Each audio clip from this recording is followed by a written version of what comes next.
देखते हैं जैसे ही मौसम बदलता है हम अपनी स्किन केयर रूटीन की साथ ही टेंशन लेना शुरू कर देते हैं कि आप कौन से प्रोडक्ट इस्तेमाल किए जाएं, आप कौन से टिप्स ऐसे इस्तेमाल किए जाएं जिससे हमारी स्किन अच्छी रहे, हमारी स्किन पर दाने ना आए, स्वेटिंग ज़्यादा ना हो।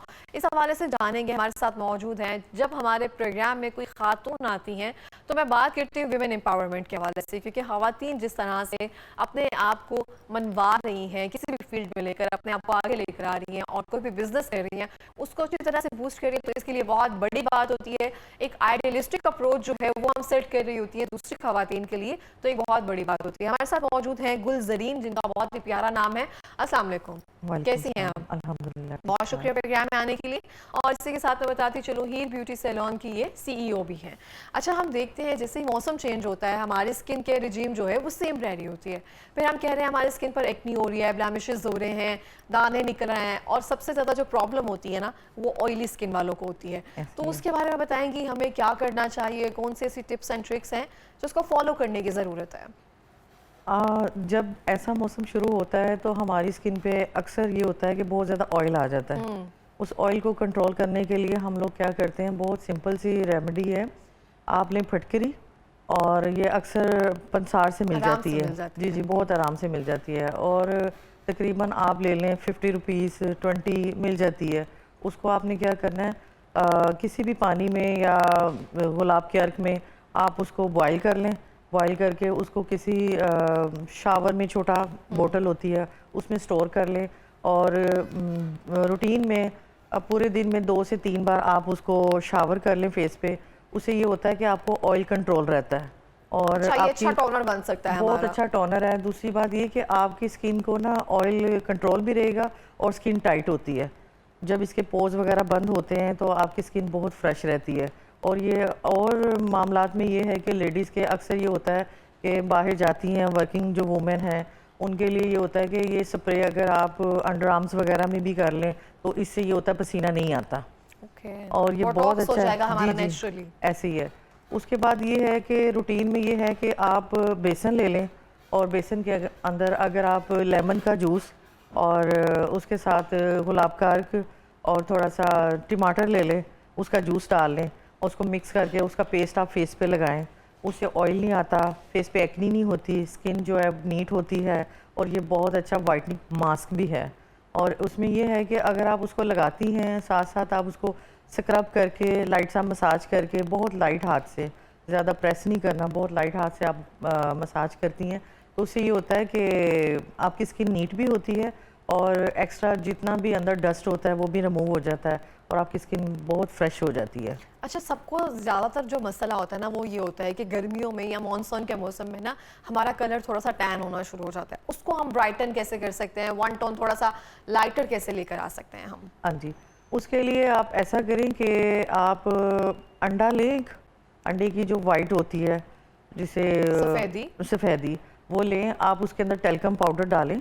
टेल्कम पाउडर, पहली बार सुन रही हूँ। जी जी, टेल्कम पाउडर लें और आप उसकी पेस्ट बनाएं और उसको फेस पे मास्क की तरह लगाएं। आप यकीन माने 1 वीक में आपको इतना बेहतरीन रिजल्ट मिलेगा। कोई भी टेल्कम पाउडर ले, कोई भी ले लें आप, कोई भी, यानी कि कोई भी ले लें आप लगाएं और वो बहुत अच्छा होगा। और दूसरी बात ये कि एक और बहुत, एक शायद पहले आपने सुना हो, टूथपेस्ट, क्लोजअप ले लें, कोलगेट ले लें, कोई भी ले लें, आप उसको भी मसाज कर सकते हैं फेस पे, मास्क लगा के उसका, और आप उसको मसाज करें। और तकरीबन तो स्किन जल जाएगी, जिनकी सेंसिटिव स्किन है ना वो तो स्किन जल जाएगी। नहीं, बहुत ही, अगर सेंसिटिव स्किन है उसके लिए आप उसकी क्वांटिटी कम कर लें, बहुत कम क्वांटिटी, और थोड़ा सा बीच में पानी डाल लें, उसका मसाज लें, और आप यकीन माने इतनी जल्दी रिजल्ट मिलता है। आप जैसे कह रही हैं कि एक टोन जो है फेयर हो जाए, तो बहुत जल्दी रिजल्ट मिलेगा, 1 वीक में ही आपको मिलेगा। ये थोड़ा सा रिस्की है, लेकिन अगर आप देख रहे हैं, अगर आपकी स्किन इजाजत देती है तो नहीं, एक्नी फेस के लिए ये बहुत अच्छी है।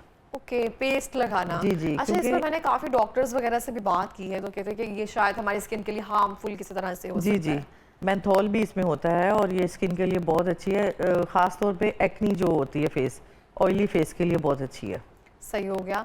अच्छा, निशान के लिए, दानों के निशान जो एक्नी के बाद पोस्ट एक्नी मार्क्स होते हैं वो बहुत ढीठ होते हैं, बहुत मुश्किल से जाते हैं, उसके लिए कोई अच्छी रेमेडी बताएं। उसके लिए ये है, आप लेमन लें, उसका जूस ले लें, और उसके अंदर थोड़ा सा ग्लिसरीन ले लें, और उसको कॉटन से आप उसको पहले पेस्ट बना लें और कॉटन लेके उसको टैप टैप करके जहाँ जहाँ आपको लग रहा है कि मेरी डबल टोन है आप वहाँ लगाएं, वो बहुत अच्छी है। और साथ में उसको उतारने के लिए आप गुलाब का अर्क शावर में लेकर आप उसे रिमूव करें तो वो बहुत अच्छा इफेक्टिव रिजल्ट देती है।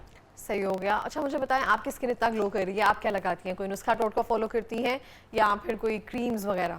मैं लेती हूँ थोड़ी सी शुगर, चीनी और टमाटर, रिफाइंड शुगर जो होती है, रिफाइंड शुगर, COB, ओके। उसको लेकर टमाटर को हाफ कट करके और उसका स्क्रब बना के उसको फेस पे लगाती हूँ। तकरीबन डे में 1 टाइम में लगाती हूँ और इसके अलावा मैं कोई भी प्रोडक्ट कुछ नहीं यूज़ करती। कुछ भी नहीं इस्तेमाल करती हैं क्योंकि टमाटर या चीनी जो है ना हमारी स्किन को एक्सफोलिएट बहुत अच्छा करते हैं, उससे बहुत अच्छे रिजल्ट्स आते हैं। चीनी वाला जो है ना ये टोटका, ये मैंने भी इस्तेमाल किया है, दैट इज़ वेरी गुड। अच्छा बहुत सारे लोगों को ये प्रॉब्लम रहती है जब भी ये गर्मियों का मौसम आ रहा होता है ना, स्वेटिंग का हमने बात कर ली, दाने बनना शुरू हो जाते हैं उनके स्किन पर। दानों का क्या इलाज है? दानों के लिए मैंने आपको बताया है ना कि स्प्रे वो बहुत अच्छा है। वो दानों के लिए भी स्प्रे है, वो तो ऑयल कंट्रोल के नहीं। ऑयल कंट्रोल होगा तो जब आपको ऑयल कंट्रोल होगा, मसाज होगा आपका वो बेसन के साथ जो, उसके बाद आपकी फेस पे दाने आएंगे ही नहीं। कौन सी ऐसी चीज़ें हैं जो ख़वातीन को फॉलो नहीं करनी चाहिए? क्योंकि कुछ ऐसे नुस्खा जात जो हैं वो मार्केट में इतनी देर से आ रहे हैं कि हम सब वही फॉलो कर रहे होते हैं। कौन सी ऐसी चीज़ें हैं जो नहीं फॉलो करनी चाहिए? ये जो फार्मूलाज हैं ये नहीं करने चाहिए। इससे ये होता है कि स्किन आपकी बारीक हो जाती है और टाइम से पहले आप ओवर एज लगने लग जाती हैं और यानी कि आपकी स्किन बहुत ज़्यादा सेंसिटिव हो जाती है, बारीक हो जाती है। ये नहीं करने चाहिए। हर्बल ट्रीटमेंट जो भी है घर में, आप किचन में हैं, जो भी हैं, मतलब बेसन हो गया, नींबू हो गया, टमाटर हो गया, इस तरह की चीज़ों से आप अगर अपना ब्यूटी को देखें, फ्रेश करें, तो इससे बेहतर कोई चीज़ नहीं। क्योंकि एक तो नेचुरल कलर रहता है और लॉन्ग टाइम आपकी स्किन जो है काफ़ी टाइम अच्छा निकाल लेती है। बिल्कुल इस तरह से। अच्छा अगर हम 4-5 साल या 7 साल पीछे चले जाएं, स्क्रबिंग करने का बहुत रिवाज था, बीड स्क्रबिंग होते थे और वो हम अपनी स्किन पर मल मल के ना हमारी स्किन खराब कर लेते थे क्योंकि जितना स्क्रब ज़्यादा करते हैं वो एक्नी ज़्यादा बनती है, सेंसिटिव स्किन ज़्यादा होती है। दिन में 2 बार या 1 बार तो मस्ट, और वो डेली बेसिस पर करना। तो ये अब कितनी देर तक कम कर देना चाहिए? क्योंकि पार्लर्स वगैरह में अभी तक वो फेशियल मौजूद होते हैं जिनमें स्क्रब्स जो है ना, बीड्स वाले स्क्रब जो दानेदार होते हैं, वो स्किन के लिए कितना हार्मफुल है? पहली बात तो ये जो होता है ना बारीक स्क्रब जो आप कह रही हैं, वो वाला नहीं, बारीक जो होता है बिल्कुल सॉफ्ट होता है, जैसे कहते हैं पॉलिशर, वो बिल्कुल बारीक होता है, उसको हम करते हैं एक्नी फेस पे यूज़, बहुत लाइट हाथ से। और दूसरा वो हर स्किन के लिए नहीं है वो। और स्क्रब की बात करते हैं, स्क्रब जो है ना, अगर आप बादाम ले लें, उसको क्रश कर लें, उसके अंदर आप मलाई डाल लें, उसके अंदर थोड़ा हनी डाल लें और उसका अगर आप स्क्रब बनाएं, वो बहुत बहुत बहुत अच्छा है। वाकई में बहुत अच्छा, वो मैंने भी इस्तेमाल किया था। मैंने एक दफ़ा एक इंटरव्यू पढ़ा था अखबार जहां में, या ऐसे कुछ कोई इंटरव्यू दे रहा था, तो उसमें करीना कपूर ने ये रेमेडी बताई थी कि बादाम पिसे हुए, उसमें दही और जो शहद है ना उसका इस्तेमाल करके उसका जो मास्क लगाया जाए, उससे स्किन बहुत ग्लो करती है। और वाइटनिंग के लिए आपने पूछा था मुझे, वाइटनिंग के लिए सिंपल एक इतना अच्छा है, आप दही लें, आप उसको पूरे फेस पे लगाएं, हाथों पे लगाएं, आप उसका मसाज करें, उसे 15 से 20 मिनट फेस पे रहने दें जैसे मास्क की तरह, और उसके बाद लाइट हाथ से आप उसको मसाज करके उसको वॉश कर लें सिंपल वाटर से। आप यकीन माने स्किन इतनी वाइट और शाइनी हो जाती है और इतनी ग्लो करती है, आपको यकीन ही नहीं होता मेरी स्किन इतनी बेबी हो गई है। बिल्कुल इस तरह से, क्योंकि उसमें लैक्टिक एसिड मौजूद होता है, आपकी स्किन को बहुत अच्छी तरह से रिजुविनेट करता है और स्किन बहुत हेल्दी लगती है उसके इस्तेमाल करने से। और ये बहुत एक अच्छी टिप है जो मुझे लगता है सबको फॉलो करनी चाहिए। अच्छा हम देखते हैं खाने का कितना रोल होता है। अगर आप अपनी स्किन बेहतर करना चाहते हैं तो आपकी अच्छी खुराक जो है, मुझे लगता है सबसे प्रायर वो आती है। तो कौन से जूसेस, कौन से ऐसे ड्रिंक्स जो हैं वो जो ब्राइट टू भी होती है, आप उनको रिकमेंड करती हैं फेस के लिए? हाँ, आपके सबसे जो बेहतरीन है, आपको चाहिए कि आप फेस पे खाने के लिए आप दूध का इस्तेमाल ज़्यादा करें, ख़ास तौर पे लेडीज़। दही बहुत ज़्यादा खाएं, कम से कम एक लेडीज़ को जो है उसको 250 ग्राम दही लाजमी खानी चाहिए। उसके बाद ये है कि आप उसके दही के साथ साथ आप जूस लें। जूस में ये है कि आप फ्रेश गाजर का जूस आजकल आया हुआ है, वो बहुत अच्छा है फेस के लिए। और खाने में आप अंडा ज़रूर खाएं, 1 से 2 लाजमी खाएं, स्किन के लिए भी अच्छे हैं और बालों के लिए बहुत अच्छे हैं। आजकल हर दूसरे इंसान को हेयर फॉल है, बिल्कुल हेयर फॉल के लिए बहुत ज़रूरी है कि आप 1 से 2 बॉयल करके आप अंडे खाएं। अंडा लाजमी दिन में खाएं, 1 से 2 तो लाजमी खाएं। लेकिन उससे क्योंकि स्किन भी बहुत अच्छी होती है, आपको वैसे भी प्रोटीन की जो कमी है वो पूरी करता है बहुत तेज़ी के साथ, और स्किन को बहुत टाइट करता है और फेस को भी फ्रेश करता है। बिल्कुल, इस तरह से कोई पैगाम देना चाहेंगी? पैगाम मैं बस यही दूंगी कि आजकल जो लड़कियां हैं, न्यू जो लड़कियां हैं, उनको चाहिए कोई ना कोई स्किल उसके हाथ में हो और कुछ करना चाहिए, और अपने आप को इंडिपेंडेंट बनाए, किसी तरह से किसी की इंडिपेंडेंट मोहताजी बनाएं। ना लें आप बेशक किसी ऐसे ही तरह है से। और करना चाहिए।